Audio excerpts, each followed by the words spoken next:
Gaulle, allons après, mais dangereux, disait-il, et imprudent, pour le moins. Et donc, à 6h30 du matin, ils étaient là. Pour arrêter mon père, uniquement mon père. Ils sont venus, c'était des miliciens français.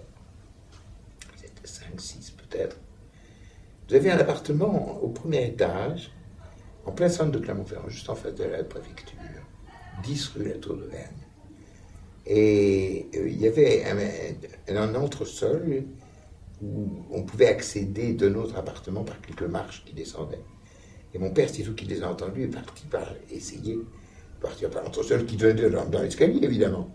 Et ils étaient là pour l'attendre, bien sûr. Et puis, alors qu'ils n'avaient ordre que d'arrêter mon père, quand ils ont vu qu'il y avait un appartement, ma grand-mère, qui était grabataire, très malade, ma petite sœur de 10 ans et demi, ma mère, moi qui avais 16 ans, ils ont décidé, alors qu'ils n'en avaient pas ordre du tout, ils ont décidé d'embarquer, c'est le mot qu'ils ont utilisé, ils ont décidé d'embarquer tout le monde. Ils ont effectivement embarqué mon père, ma mère, ma petite sœur et moi, ils ont simplement laissé ma grand-mère.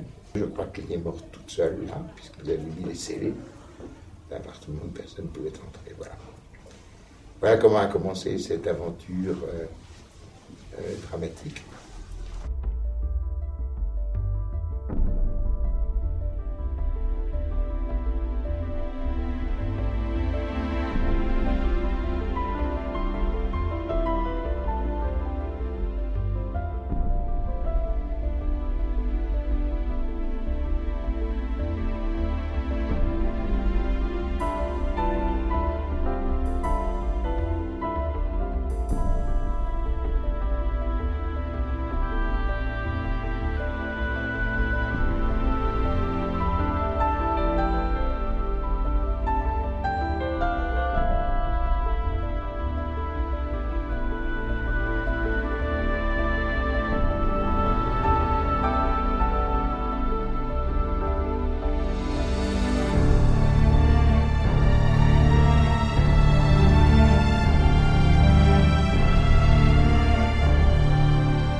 On s'est retrouvé d'abord à la prison de Clermont-Ferrand, qui était avant une caserne, dans laquelle était le 92e régiment d'infanterie.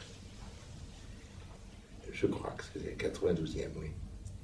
Et puis, oui, puisqu'on disait la caserne du 92, oui, c'est ça. Et puis, on était dans une grande salle, il n'y avait pas que nous là, il y avait d'autres arrêtés avec nous aussi, et d'autres gens qui eux étaient des héros. Nous, on n'est pas des héros, hein, parce que si moi j'étais arrêté, c'est pas par héroïsme, c'est simplement parce que je suis né de culture juive, et que mon père était de culture juive, et que ma mère était de culture juive, ainsi que ma petite sœur, donc c'est pas par héroïsme du tout. Mais par contre, les autres étaient là, et il y avait, je sais pas, 4-5 autres types, je ne peux pas dire combien, mais il y en a un dont je me souviendrai toute ma vie, et qui partira avec moi dans mon souvenir, alors qu'il est mort là-bas. C'était un grand type, du moins paraît-il grand, moi qui étais petit. Il était blond, il avait un accent du Nord à couper au couteau. Et chaque fois qu'il était appelé en interrogatoire, comme les autres d'ailleurs, il revenait en sang. Mais ce qu'il avait en plus des autres, c'est qu'il avait les deux mains attachées dans le dos avec des menottes. Et les bracelets étaient tellement serrés qu'il y avait du sang qui perlait à chacun de ses poignets. Quand il revenait, tu imagines dans quel état il pouvait être. Et c'était maman qui lui donnait à manger la soupe que nous avions. Et ce qui m'a infiniment surpris, touché et a gravé ma mémoire, c'est que ce type, entre chaque bouchée, chantait des berceuses. Alors, je ne sais pas si tu imagines cette image complètement folle d'un type en sang, avec les mains dans le dos, attaché par les menottes, et chantant des berceuses alors qu'il souffrait le martyre.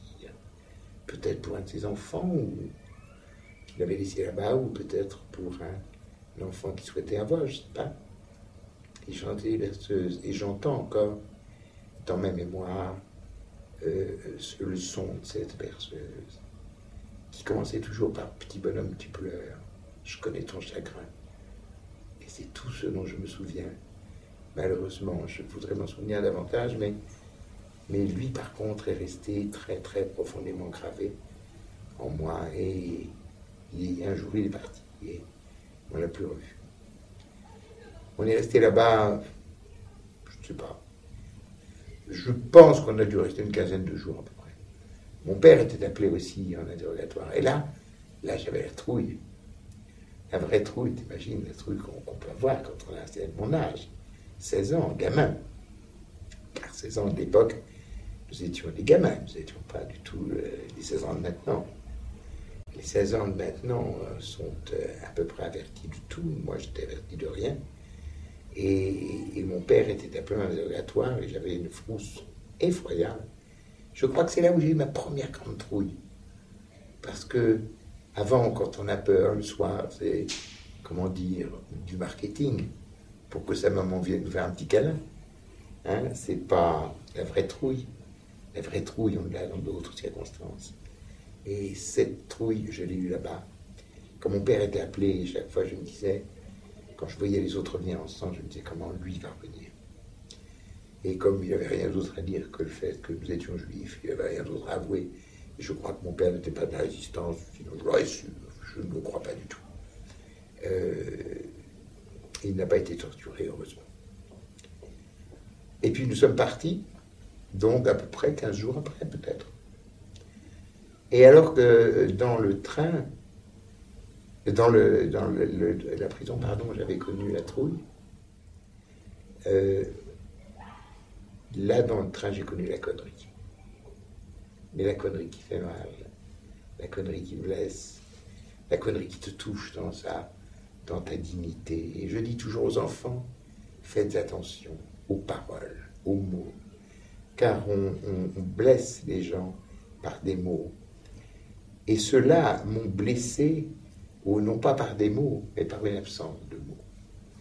Mon père, qui donc était français, puisqu'il était arrivé en France au début du siècle, je ne sais quel âge, il est né en 90, donc il devait avoir 10-12 ans peut-être, se considérant complètement comme français, et je dis toujours avec beaucoup d'affection et une certaine nostalgie, que pour mon père, sûrement ses ancêtres avaient bâti Versailles, tellement qu'il se sentait imprégné de cette culture française. Et donc mon père, dans ce wagon où nous étions tous les quatre, wagon de 3e classe, en bois, comme c'était à l'époque, il y avait 3 classes dans la SNCF, ça ne s'appelait pas SNCF d'ailleurs. Et nous étions donc dans ce compartiment, nous 4, maman, mon père, ma petite sœur et moi, et 2 gendarmes qui nous gardaient. Et mon père essayait d'engager la conversation avec ces 2 gendarmes.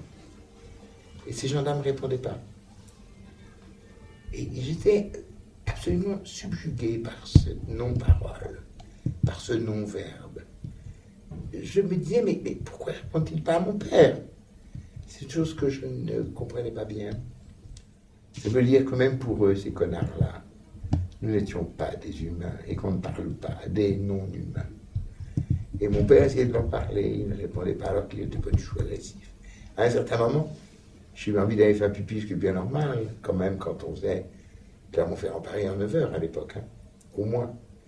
Et alors il y en a un qui m'a accompagné, qui a mis son pied dans la porte du water pour éviter que je ferme la porte, comme si j'allais foutre le camp dans le petit trou des water. Il faut quand même cette connerie-là. Et puis nous sommes arrivés à Drancy, là, je me souviens plus très bien de ce qui s'est passé. Non, je me souviens plus très bien, si ce n'est que c'était des bâtiments de 4 étages, il n'y avait pas de fenêtre, me semble-t-il. C'était des immeubles qui n'étaient pas achevés. Ma maman et ma petite soeur couchaient dans les 2 premiers étages, comme toutes les femmes, et les hommes, mon père et moi, on couchait dans les 2 derniers, le 3e ou 4e, je ne sais plus. On couchait sur des grabats, par terre. Sinon, surtout, je ne me souviens pas grand-chose. Si, quand même, une chose me revient parfois, lorsque j'évoque Drancy, où on est resté que quelques jours. Et ce qui me revient, c'est les képis des gendarmes. Je voyais passer comme ça les képis des gendarmes. De l'autre côté, du côté de la liberté, ils étaient